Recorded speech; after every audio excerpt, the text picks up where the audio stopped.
European scene has generally been more resistant to a lot of the nonsense that we get caught up in the States with commercial stuff. So, yeah, it's good. I mean, you know, we don't stand on a soapbox and preach anything. We just do it how we were raised to do it, and it just happens to sound how it sounds and come across how it comes across. We stay true to ourselves, and in turn, we represent what we were raised doing. We're three individual artists, and you know, we all and three individual human beings. So we express ourselves however we feel is appropriate at the time. I don't particularly consider myself a conscious artist. I just consider myself a conscious person, and that is expressed in my art. So I'm just not afraid to be I don't feel like I have to speak nonsense to be popular. I don't feel like I have to pump junk food to get fans. Like, if you don't like what I'm saying, listen to some trash. I don't care. Like, you know, it's on you. You have an opportunity to switch the channel or do whatever you want to do. For me, if I get a microphone and I get a crowd, I was raised in a way that it doesn't allow me to not deliver the message that's in my heart. So, you know, some of that is coming from being a Zulu and everything else, but, you know, I think the consciousness of me as a man comes across in my art. And I think it's most important to be honest, you know, whether it's, if honesty is, you know, I think honesty is the true if you're conscious of what you're saying, you're conscious of what you're expressing, then it is conscious. It doesn't have to be political. It doesn't have to necessarily be social. For me, a lot of it is, because I deal with politics and I deal with society very directly. I'm aware of it. I can't put the pillow over my head and pretend like the world is a Disneyland. You know, the shit is fucked up, and it's because people don't speak out and would rather be popular than potent. You know, so for me, it's very important just to be honest with myself as a man. And I think that with Dilated, that's what we are. Like, what you hear is what we feel. You know, if it's political, it is. If it's about weed or girls or DJs or rapping, then it's that too. You know, it's whatever we feel, we rap about with no fear. I mean, we've had a lot of those. We've been blessed to work with a lot of good people. As far as one particular situation, I mean, probably working on Worst Come to Worst with Alchemist. You know, we went to New York to go work on a record, and we sat in his house and listened to beats for hours, like hours and hours and hours, and everything was good, but it wasn't what we exactly were looking for. Some of those records became hit records for other people later. Like, you hear them later, like, oh, that was that one record we heard. Alchemist is from LA.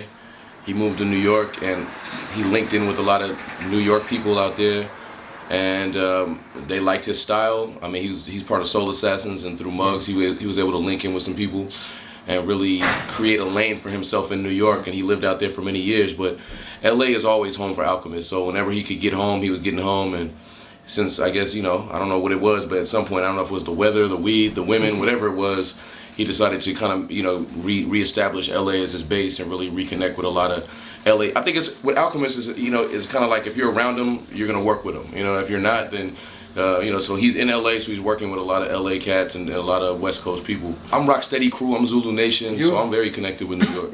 Yeah, I mean, Rocksteady Crew, obviously people know it as a international b-boy organization, but it's a hip-hop family. It's been around for a long time, and I've been a part of it for many, many years. Through Rocksteady Crew, I was put in Zulu Nation, which is the reason probably that we're having this conversation right now, is because of Zulu Nation taking hip-hop out of the Bronx and spreading it around the world evenly and planting seeds all over the planet. Ev was in Rocksteady Crew one day a long time ago. 1992. Your heart has to be into it, you know what I'm saying? I think for me it probably was like an accolade, or like a, wow, to say that I'm in that, you know what I mean, is one thing. But then when you find out that, you know, well, I mean, for me, my crew is what I hang out with, you know what I'm saying? So if I'm not hanging out, and I'm just hanging out with one person who's in it, eventually it just became Dilated Peoples. Yeah, thank you. And I have my application. I turned in an application to Zulu Nation. His check bounced for his patch and his T-shirt, and it was never the same again. Yeah. Bad scene. And I'm still waiting to hear back. I love it. You know, I'm glad to see it still alive and well. It's just different though. You know, it's different now. I think a lot of my style of DJing when I was highly competitive was still a little bit more based on hip hop DJing. You know, it was about like you drop a record, and before you even do anything to it, people were like, "Oh man, I love that record. What's he gonna do to this record?" and then obviously years later it evolved into people making their own music to manipulate at a battle, and all of a sudden it kind of it was, for a while it was hard for me to really appreciate it because I didn't know where they started. It wasn't a Gangstar record or old B-boy break that they were going to juggle or scratch. It was some new sound that they created just for this battle, you know. So and it's different, and I appreciated it, you know what I mean. But the technical side of it is what really blows me away. What, you know, the level of just, you know, the average kid who enters a battle now is just incredible. You know, everything that you have to be able to do to compete is incredible. You know, but for me, I always link DJing and all that to hip hop still. Man, France, y'all were running shit for a second, man. You know, shout out to, you know, you guys have had ill DJs for years, from Crazy Fast Nephis to the C2C guys. Yeah. Peace to those guys. My first time to get to meet these guys, at least two of them tonight. Yeah. But I'm a big fan of what they've done over the years. But I am proud to say the USA, we took the title back for the last couple of years. Yeah.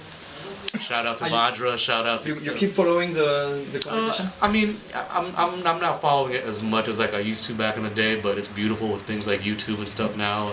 You know, I've been able to keep up and catch up a little bit. But yeah, I still love DJing. So D's good. He just you know, he's not only a, you know, an incredible rapper, but he's also an incredible father. You know, yeah. And he's got a family, so he still does the music and stuff as much as he can, but you know, he's been kind of doing his thing, raising his family. But you know, we got more Liquid Junkie music on the way. Season 4 coming out sometime this year. So yeah, you'll hear Liquid Junkies on there for sure. You gonna say us some featuring? You gotta tell us. Of course, Dilated, Sean Price, Fast Sean, Gold Chain Military. Who else? Frank Nitti. I'm on the spot now. I'm forgetting everybody. Rock Marcy, Gangrene. Yeah, it's mostly a whole bunch of my friends and people I've, you know, had you know, lucky enough to be able to tap them on the shoulder for favors. You know, so but it's almost done. Are we working on it? Yeah. Not yet. Not yet. Soon. I don't want to make promises anymore. You know, all that after the cats and dogs. You know. With artists being accessible on Twitter and Facebook and social networks, fans feel like sometimes they could, you know, bombard on your life a little bit and make it difficult for you when all you're really trying to do is create. And I don't think having a lot of outside influence is the best thing sometimes when you want to create. When we made our first record, we didn't have any fans. So the thought of what a fan liked didn't exist. That's why it came out pure. And as you start meeting new people, you start taking things into consideration. You know, maybe I should make something for this person.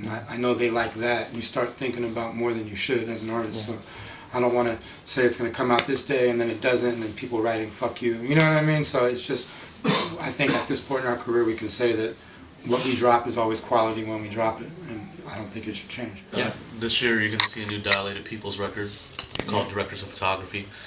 And it's a big priority for us as when we get home off the road, we're gonna start breaking ground on it. And but like I've said, you know, things are being worked out right now, and at the most we can say is we'd like to think it's gonna come out this year.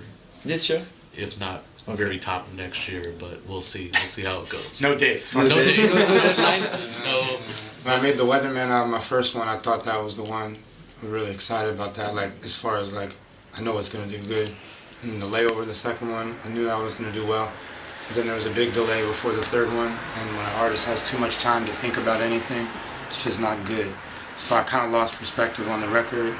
That's kind of like what happened, so I didn't really know. It was for the first time in my career where I really just didn't know what to expect.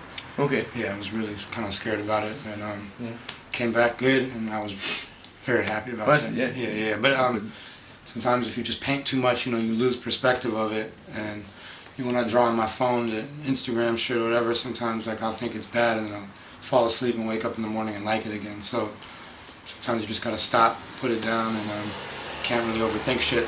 And I will say that my normal process has been, you know, you make 16 songs, you put 16 songs out, or 12, or whatever your target is. With this one, I did almost 25 songs. Okay. I had to figure out how to cut ones out and what's gonna fit and what's sunny enough and what's dark, and it was just I didn't like I love the record, but I didn't like the process of making Okay. it. You know, but sometimes It was part that's of part of art. You know what I'm saying? So, it was part of the Ram stereo process, or it was. no, that was just on me. Rhymesters was great. No, no Great? shit. Nothing negative to say. Do you know a guy named Ari? Henri? Ari. He would have lived in Venice in the late 70s, some early No, I 80s. don't know him.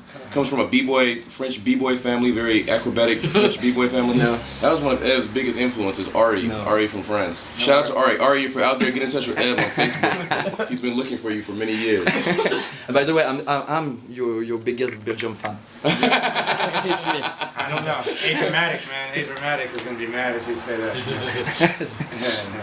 Because it's one of your friends who make the joke. No, somebody I met. So, it was a real Belgium. That was real. Yeah, I was Yeah. Alchemist on the phone with some guy he met in the street. Yeah. Yeah. But I've met him now. He comes to the shows.